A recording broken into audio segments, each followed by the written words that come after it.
Hola a todos y todas, bienvenidos a esta segunda sección donde tratamos de estas clases, donde intentamos presentar la relación entre la posmodernidad y el ministerio cristiano.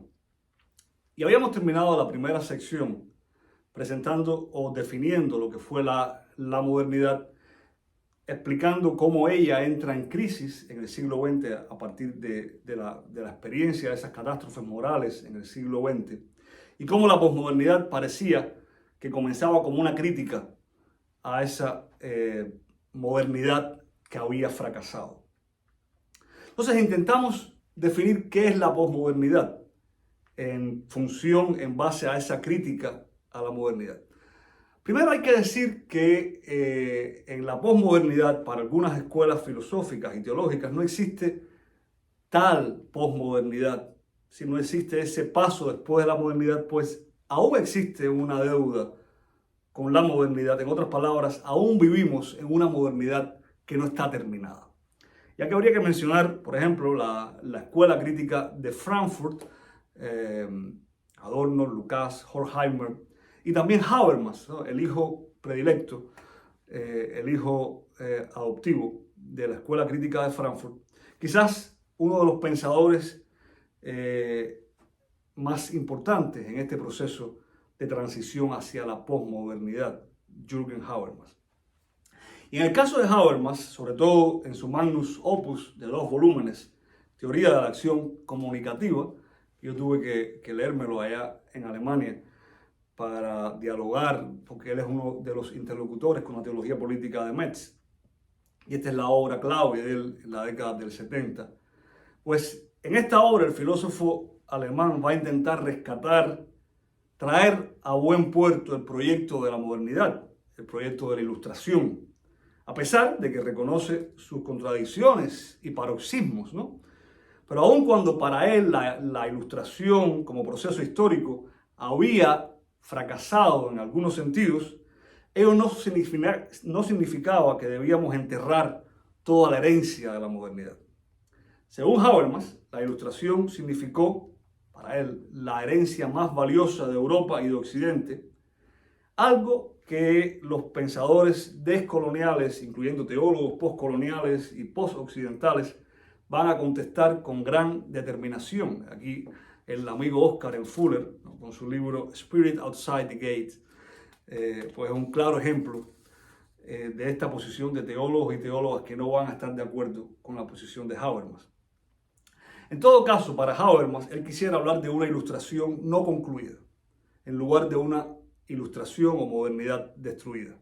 Por eso propone una transformación de los presupuestos de la ilustración. Por eso el compromiso de Habermas va a ser intentar purgar el proyecto de la ilustración, limpiar de sus contradicciones y aporías, para de esa manera darle continuidad a muchos de esos ideales que nacieron, muchos utópicos, en el contexto de la modernidad de la ilustración. Por ejemplo, para Habermas, la modernidad, a través de los procesos de emancipación, había mostrado la emergencia de nuevas posibilidades de liberación históricas y la realización de valores éticos a escala social, que antes, si bien permanecían en estado latente como meros y aislados ideales utópicos o frutos de actitudes individuales, pero no a escala social como se veía como se vio en los siglos de la modernidad de la Ilustración. Por ejemplo, el tema de la dignidad de todo ser humano. Y aquí merece atención o mencionar, merece la pena mencionar esos grupos sociales que habían permanecido excluidos y oprimidos en la historia de Occidente, como los esclavos, las mujeres, los obreros, y todos ellos se beneficiaban de ese proceso de emancipación. Bueno, para Habermas, eso había que rescatarlo también de la modernidad.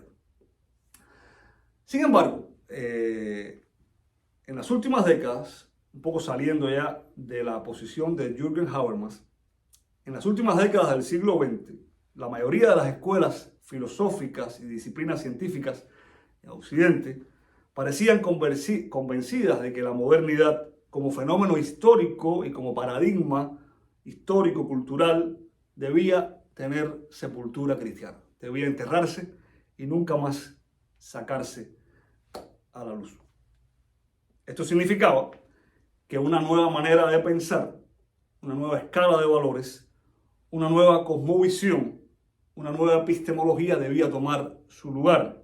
Y de hecho, una nueva epistemología, una nueva filosofía, una nueva manera de pensar comenzaba a formarse basado en esa crítica del viejo paradigma de la modernidad que evidentemente ya no funcionaba y no debía existir. Lo que Hans Kuhn afirmaba en el libro donde se muestra ese esquema de los cambios de paradigmas, lo que Hans Kuhn afirmaba en ese libro, que cuando un paradigma entra en crisis, uno nuevo lo va a reemplazar. Y es lo que ha sucedido en la historia y es lo que parece estar sucediendo con el paradigma de la posmodernidad. Ahora bien, entre esas nuevas escuelas filosóficas que rompían definitivamente con los presupuestos epistemológicos de la modernidad, se dio un movimiento filosófico, sobre todo en Francia, que se llamó postestructuralismo, que tenía como principales exponentes, entre otros, a Jacques Derrida, Michel Foucault, podríamos incluir aquí también a Jean-François Lyotard, y curiosamente algunos autores incluyen a Habermas, quizás el último Habermas, Jürgen Habermas. Es curioso que el postestructuralismo se desarrolla casi simultáneamente con el fenómeno que pretende superar, que es el estructuralismo, y ambos fenómenos se dan casi simultáneamente. Una de las definiciones más citadas, más usadas del posmodernismo es precisamente la que hace Jean-François Lyotard, que ha sido uno de los ideólogos de la filosofía posmoderna quizás más importantes. Y él va a decir que la posmodernidad es en esencia una incredulidad, una visión crítica de las metanarraciones, de las metanarrativas. Entonces, para entender desde esa perspectiva qué es el posmodernismo, necesitamos quizás también entender, o primero entender, qué Lyotard quería decir con una metanarrativa y por qué esta posición es central para entender la posmodernidad. Bueno, una metanarrativa o un metarrelato es esa historia universal, general, que va a explicar o que explica y proporciona significado a personas o grupos a la vez que organiza y explica sus conocimientos y experiencias. El prefijo griego meta significa más allá y una narrativa es una historia, sabemos, ¿no? Entonces la metanarrativa será, por tanto, una historia más allá de la historia, que es capaz de abarcar otros pequeños relatos en su interior dentro de esquemas totalizadores, trascendentes o que buscan universalizar tales historias. En pocas palabras, una metanarrativa es una visión general del mundo que te ayuda a comprender el significado de instancias o experiencias particulares y ponerlas en un contexto determinado. Según el planteamiento crítico de la metanarrativa propuesta por Lyotard, los metarrelatos son asumidos como discursos totalizantes y multiabarcadores en los que se asume la comprensión de hechos de carácter científico, histórico y social de forma absolutista, pretendiendo dar respuesta y solución a toda contingencia humana. Por ejemplo, una de las metanarrativas más emblemáticas de la modernidad y que fue una de las primeras en ser cuestionadas y superadas fue la física clásica, ¿no? La mecánica clásica, cuyo quizás el principal exponente fue Isaac Newton, la cual se convirtió en el paradigma, en la metanarrativa que influyó la lectura del mundo físico hasta el siglo XX, sobre todo cuando nace la mecánica cuántica, que es la que supera el paradigma clásico o el paradigma de la física clásica, la mecánica clásica de Isaac Newton. Pero hay muchos otros tipos diferentes de metarrelatos y todos de una forma u otra, todos hemos asumido alguna que otra metanarrativa y la seguimos haciendo. Por ejemplo, hay metanarrativas o metarrelatos políticos.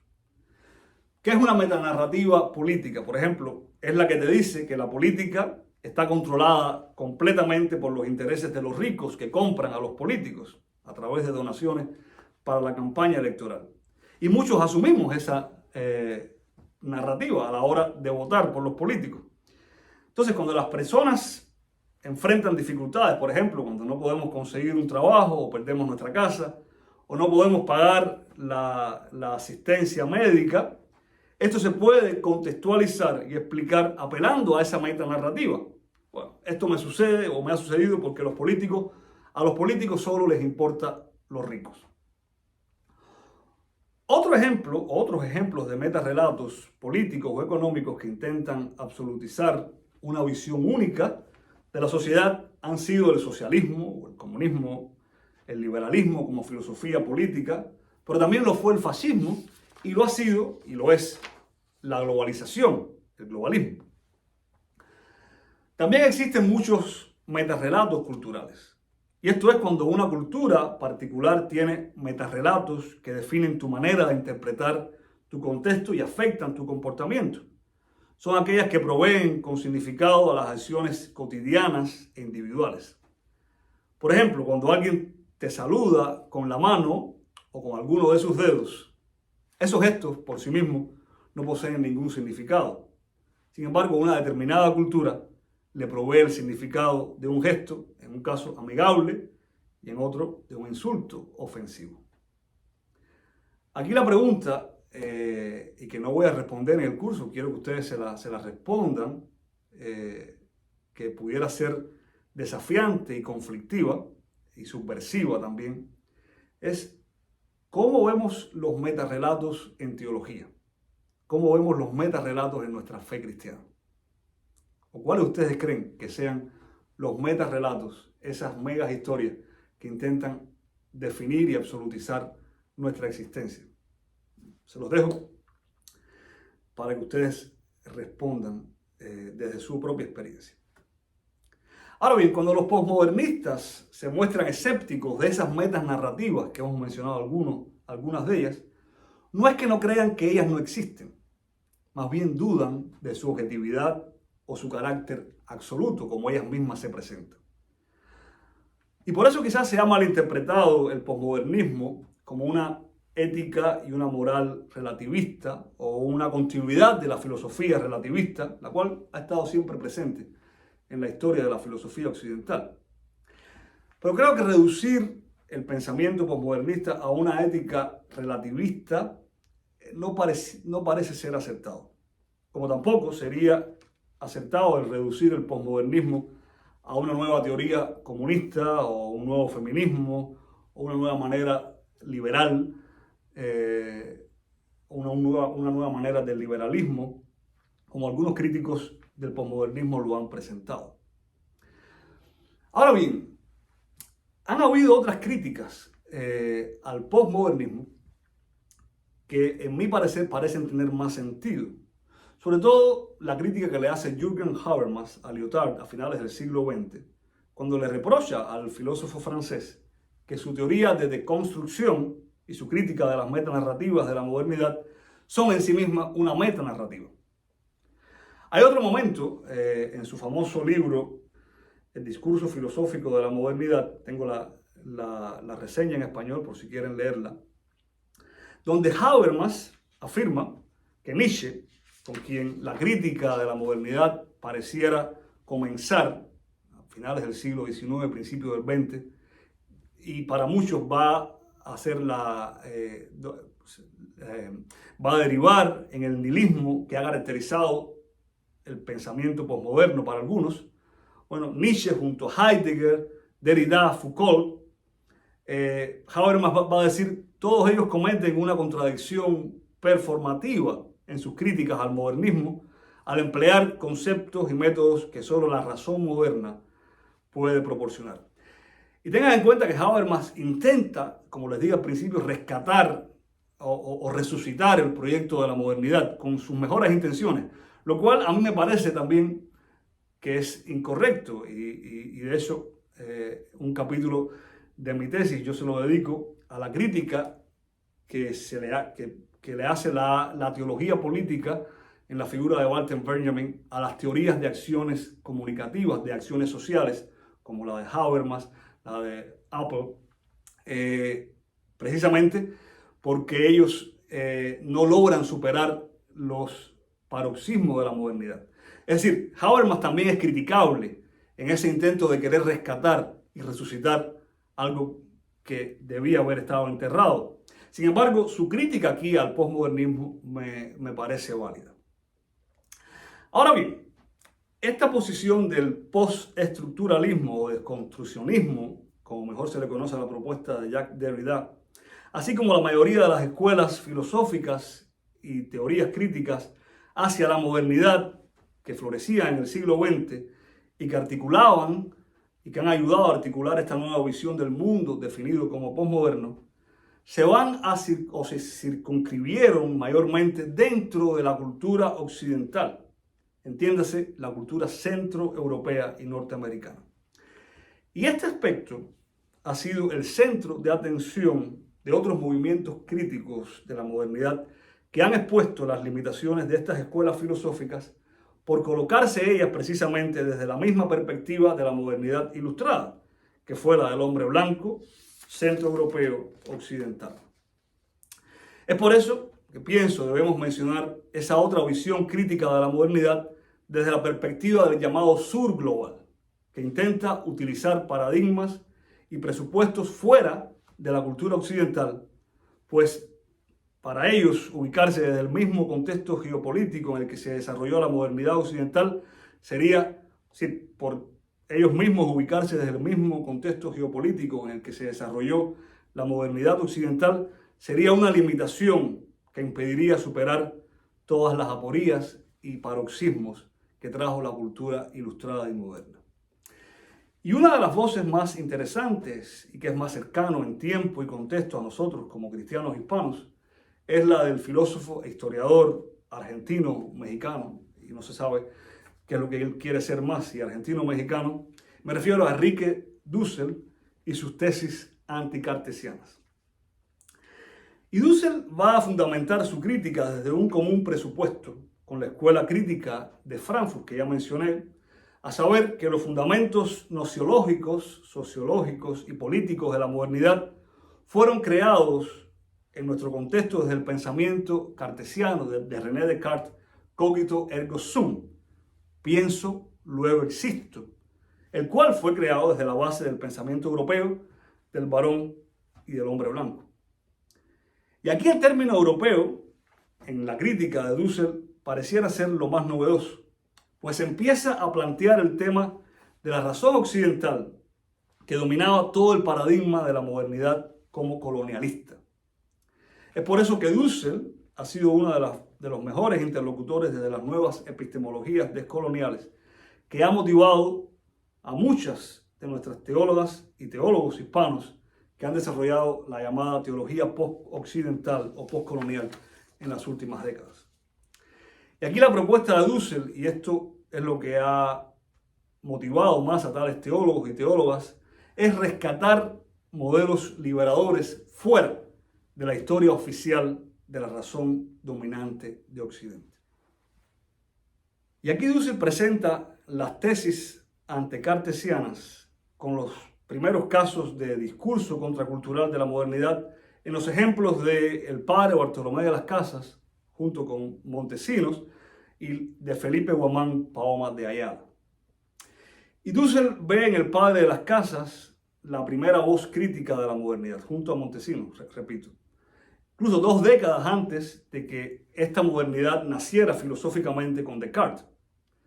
Pero esta crítica de la modernidad no va a estar localizada ni en la lógica ni en la metafísica, que eran los campos habituales de la reflexión intelectual en la Edad Media y en parte de la modernidad, sino más bien en la ética, en la política y en la historia. Ahora, recordemos un poco la historia de esta nueva visión crítica que comenzó, curiosamente, con otro fraile dominico, amigo de Bartolomé de las Casas. Me refiero al famoso sermón de Montesinos en noviembre de 1511. Y voy a citar una parte del sermón que yo me imagino que ustedes conozcan. Voz que clama en el desierto. Esta voz dice que todos estáis en pecado mortal y en él vivís y morís por la crueldad y tiranía que usáis con estos inocentes gentes. Decid con qué derecho y con qué justicia tenéis en tan cruel y horrible servidumbre a aquestos indios. Está en en el castellano de esa época. ¿Con qué autoridad habéis hecho tan detestables guerras a estas gentes que estaban en sus tierras mansas y pacíficas, donde tan infinitas de ellas, con muertos y estragos nunca oídos, habéis consumido? ¿Cómo los tenéis tan opresos y fatigados, sin darles de comer ni curarlos de sus enfermedades, que de los excesivos trabajos que les dais incurren y se os mueren? Y por mejor decir, los matáis por sacar y adquirir oro cada día. Estos no son hombres, no tienen ánimas racionales, no sois obligados a malos como a vosotros mismos. Esto no entendéis, esto no sentís. ¿Cómo estáis en tan profundidad de sueño, tan letárgico, dormidos? Tened por cierto que en el estado en que estáis no os podéis más salvar que los moros o turcos que carecen y no quieren la fe en Jesucristo. Ego vos clamentis in deserto. Para Husserl, este ego clamo que usa Montesinos en su sermón y que sería el presupuesto para la lucha posterior de Bartolomé de las Casas por los derechos de los indios, es un acusativo que va a criticar el orden establecido de la razón moderna dominante. Es la fórmula que se contrapone al ego cogito ergo sum que devino en el ego conquiro de la modernidad. Para Husserl, la modernidad en su totalidad durante 5 siglos estaría inmersa en ese letargo que hablaba Montesinos, un letargo de conciencia política y ética, dormida y sin sentir el dolor y el sufrimiento de la periferia en el mundo del sur. Y Husserl hábilmente rescata del pasado olvidado esta visión crítico-profética de Montesinos, de Bartolomé de las Casas, así como de Felipe de Ayala, quienes presentaron sus presupuestos mucho tiempo antes que Descartes y Martín Lutero transformaran el rumbo de la sociedad occidental, sentando las bases de la modernidad.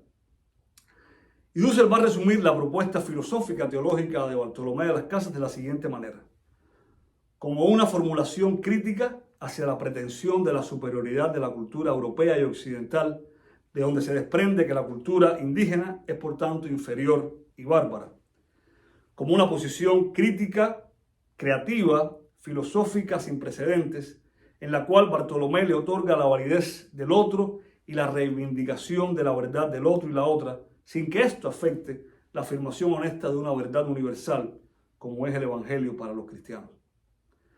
Y aquí el concepto del otro, la otredad, va a ser un concepto en muchos de los filósofos posmodernos clave para entender la realidad humana, como es el caso de Immanuel Levinas. Esto en el tiempo que Bartolomé vivió, si todo esto que Husserl logra sintetizar, que resume el aporte crítico profético de Bartolomé de las Casas, significaba quizás una revolución de paradigma, sin embargo, sí, del paradigma medieval y también del paradigma que iba a devenir, paradigma de la modernidad. Sin embargo, esa voz no sería la que iba a conducir los presupuestos del nuevo paradigma, lo sabemos. Ello fue simplemente una pequeña voz crítica que se perdería en el océano racional cartesiano de la modernidad. Y de alguna manera esa visión crítica renacería en los finales del siglo XX en muchas de las corrientes que han modelado el etos cultural que nos comprende hoy, las cuales demostraban la crisis del viejo paradigma racional de la modernidad y el renacimiento de otro llamado posmoderno. Ahora bien, volviendo a recordar que definir el posmodernismo es una empresa bien difícil, si no casi imposible. Posmodernismo es indefinible, ahí la enciclopedia Stanford tendría razón. Sin embargo, quisiera brevemente intentar definir el posmodernismo y la relación del posmodernismo con la teología y en sentido último con el ministerio cristiano, lo cual es el principal tema de nuestras clases. Y algunas ideas van a ser repetidas, que ya hemos mencionado, así que les pido disculpas por eso. Y me quiero apoyar ahora en esta parte en autores dentro de la tradición judeo-cristiana como Levinas, Hans Kuhn y Kenneth Ross para intentar definir el posmodernismo y hablar de su relación con el ministerio cristiano. Primero, posmodernismo, hay que decir que no es una palabra mágica que explica toda la realidad. Tampoco una frase provocativa que intenta captar la atención. Es más bien un término heurístico. Aquí cito a Hans Kuhn. Es el arte de ser creativos ante los desafíos. Algunos prefieren la palabra postcolonial, otros postilustración o posthistoria, como es el caso de Fukuyama.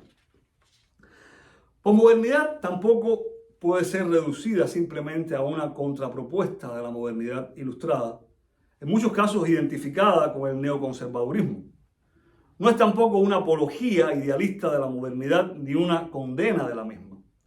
No es un programa terminado ni un proyecto incompleto, como Habermas pretendía con su teoría de la acción comunicativa. Más bien, la modernidad entró en el siglo XX en un proceso de transición, con un paradigma que envejecía y necesitaba ser reconstruido y asimilado en uno nuevo. Es el proceso natural de la historia del pensamiento humano. Por eso yo creo que el posmodernismo tiene elementos importantes de continuidad al modernismo, pero esencialmente de crítica y de rechazo que van a modelar el nuevo entorno intelectual y cultural. Para el modernismo no hay narraciones objetivas ni grandiosas que proporcionen una explicación de la realidad en su totalidad.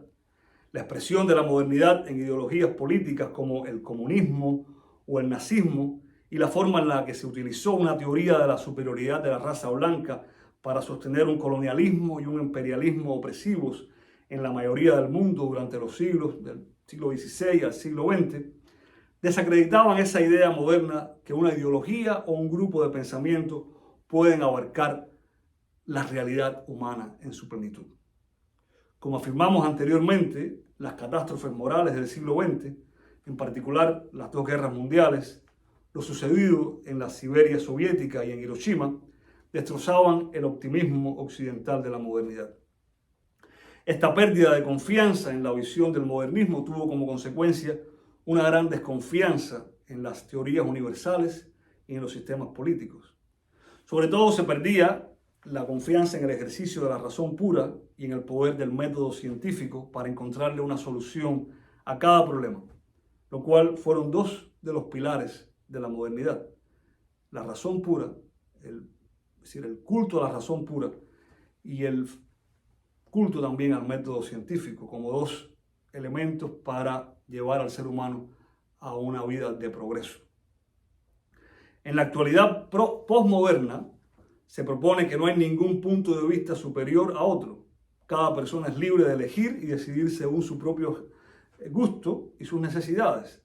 Se desconfía de los que tienen el poder y se sospecha particularmente de las estructuras jerárquicas y autoritarias. Y aquí no estamos haciendo un juicio moral de la posmodernidad. Simplemente estamos tratando de describir qué sucede culturalmente, cómo este nuevo paradigma, cómo este nuevo ethos se está formando. Asimismo, con esa profunda confianza en el poder de la racionalidad y el ingenio científico para resolver los problemas humanos, el modernismo creó un optimismo en el futuro. Por el contrario, el posmodernismo no cree que el futuro sea mejor que el presente. Hay que guiar el cambio, pero no con la confianza de que es necesario hacer las cosas mejor. Reconocer la pluralidad es esencial para la visión posmoderna. Muchas opciones culturales, lingüísticas, políticas, religiosas, etc., pueden coexistir simultáneamente. Se prefiere un enfoque ecléctico para que cada individuo pueda construir su propia forma de entender la realidad. Se reconoce que el cambio es parte de la historia humana. La identidad está constantemente en movimiento y nuestra forma de entender el mundo tiene que cambiar constantemente. El contexto es fundamental para entender el posmodernismo. La perspectiva desde la cual se enfoca un asunto determina y va a determinar la forma en que entendemos ese asunto. Todo el conocimiento humano es parcial y está predispuesto. Y como bien describe Habermas en el discurso filosófico de la modernidad, cuando aborda la influencia de Nietzsche en la cultura actual, las claves para entender el sentido último del ser humano ya no se van a hallar en el ejercicio racional, sino en la belleza y lo estético, las cuales se encuentran en los ojos del que la contempla, Dionisio. Dicho esto, ¿dónde queda la religión cristiana en todo esto que hemos expuesto? La pregunta que nos asalta después de esta descripción limitada del posmodernismo es precisamente esa: ¿cómo articular el rol del ministerio cristiano en este nuevo contexto? ¿Cómo encaja el mensaje de Dios cristiano en el nuevo ethos posmoderno?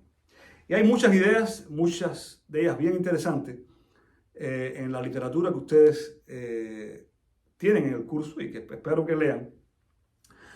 Pero yo quiero presentarles mi propia visión de esta relación entre posmodernismo, o cómo el mensaje cristiano se interconecta o se relaciona con el ethos posmoderno. Antes de entrar en ese punto hay que apuntar que al final el siglo XX no significó el fin de la religión cristiana ni de la muerte de Dios, como auguraron los paladines de la modernidad desde Marx hasta Nietzsche. En cierto sentido, hay un regreso pujante hacia una sensibilidad del fenómeno religioso en el ser humano posmoderno. Es el llamado retorno de lo religioso. Mardones, el filósofo español, lo trabaja.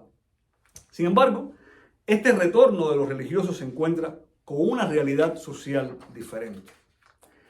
Y aquí, cuando digo esto, me viene a la mente Dietrich Bonhoeffer, el mártir de la iglesia cristiana alemana, quien desde la prisión nazi en Tegel, en donde muere en 1945, semanas antes de que los soviéticos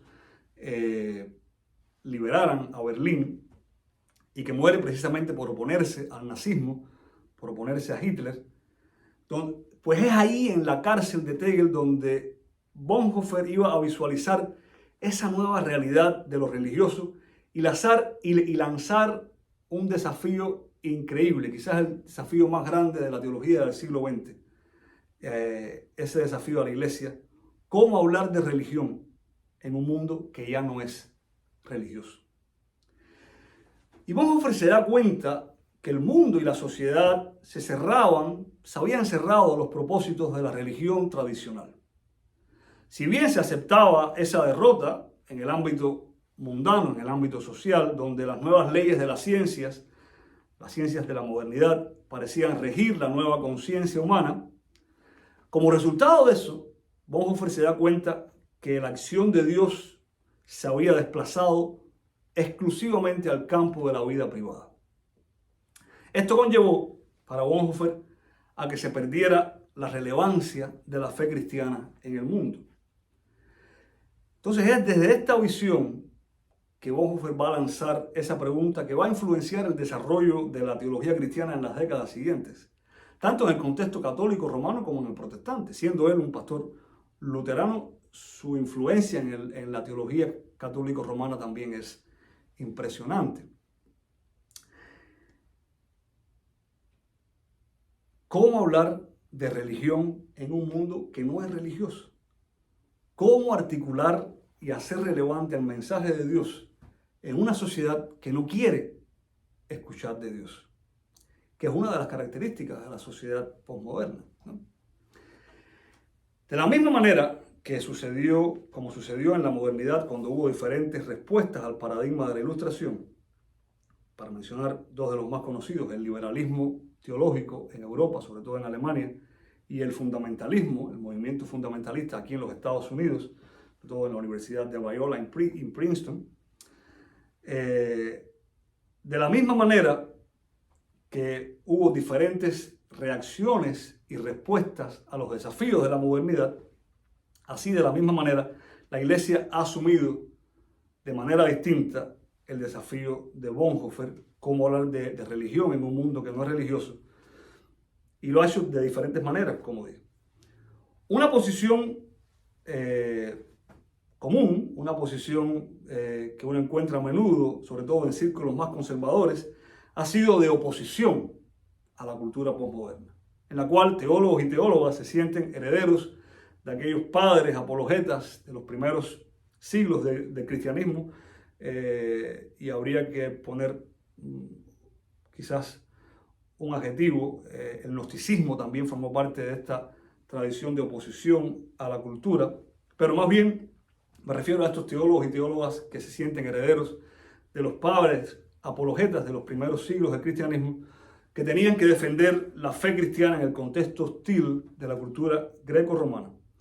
Y en el caso de los apologistas actuales, sienten que deben defender la fe cristiana de la cultura posmoderna por considerarla acristiana, religiosa y mundana. En otro lado, quizás en el lado opuesto, en círculos más heterodoxos, se colocan aquellos que ven la función de la teología hoy, sobre todo después del ayornamiento del Vaticano II, no como mera apología, en contraste con los apologistas, ¿sí? Como esa defensa de la fe, sino como un camino de diálogo con la cultura posmoderna, que busca oír, preguntar y buscar respuestas a las preguntas contextuales desde los presupuestos de la posmodernidad. Estas dos posiciones en muchos casos parecen seguir el mismo paradigma racional de la modernidad, y yo quisiera alejarme de esa perspectiva, de ese modelo. Por eso pienso en que habría otra visión, que es con la que quisiera concluir esta charla, que parece trascender estos presupuestos racionales que hemos heredado también de la modernidad y a veces inconscientemente. Y una de las críticas que se le ha hecho a la modernidad ha sido que sus posiciones totalitarias, en la cual su culto a la razón, como hemos dicho, y el abuso de las ideologías, habrían reprimido y reducido las dimensiones de la existencia humana a niveles insospechables. Y aquí incluyo la dimensión religiosa y espiritual. En esta visión de la teología y del discurso religioso, con que quisiera concluir, se va a enfocar más en producir un efecto liberador y sanador del ser humano que en un debate intelectual del contenido de la fe en el contexto posmoderno, que es lo que han hecho las dos primeras visiones, tanto la de los apologistas como la de los que se han entregado en diálogo con la cultura posmoderna.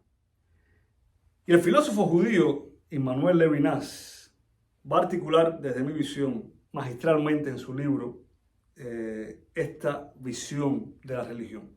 Y va a ser en su libro acerca de Dios cuando llega al pensamiento, de Dieu qui vient à l'idée. Yo tengo la traducción en inglés, of God who comes to mind. Y Levinas aquí intenta dialogar críticamente con pensadores de la modernidad precisamente y de la posmodernidad, como Marx, Husserl, Ernst Bloch y Derrida.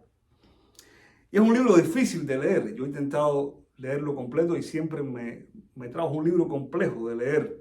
Pero me parece que Levinas, casi al final de su libro, logra demostrar el sentido último del hecho religioso en frente de esos acusadores modernos y posmodernos de la religión. Y creo que tiene razón en su libro cuando afirma que la religión conoce mejor que ninguna otra disciplina el sentido último de la vida humana.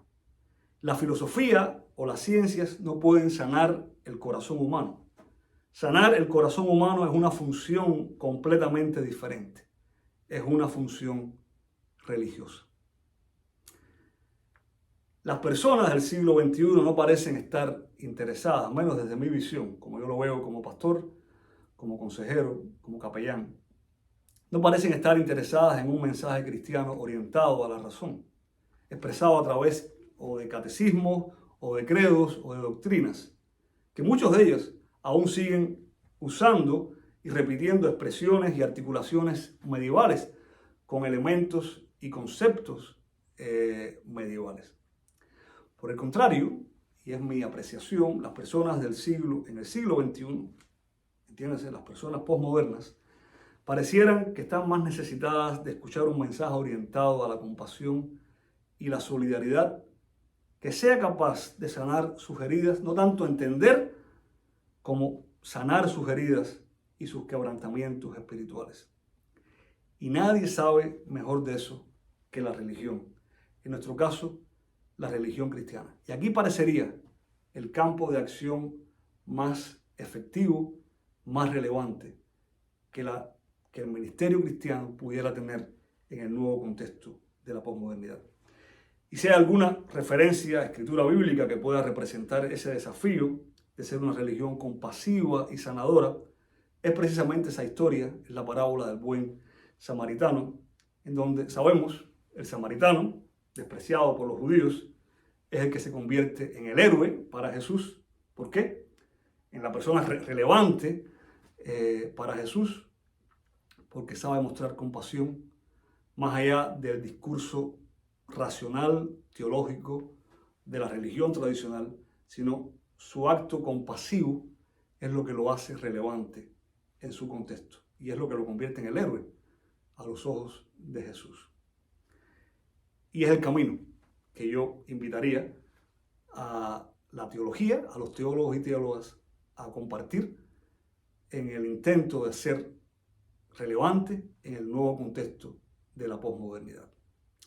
Sin más, con esto nos vamos y nos vemos y seguro habrá mucho debate en nuestros foros. Dios le bendiga.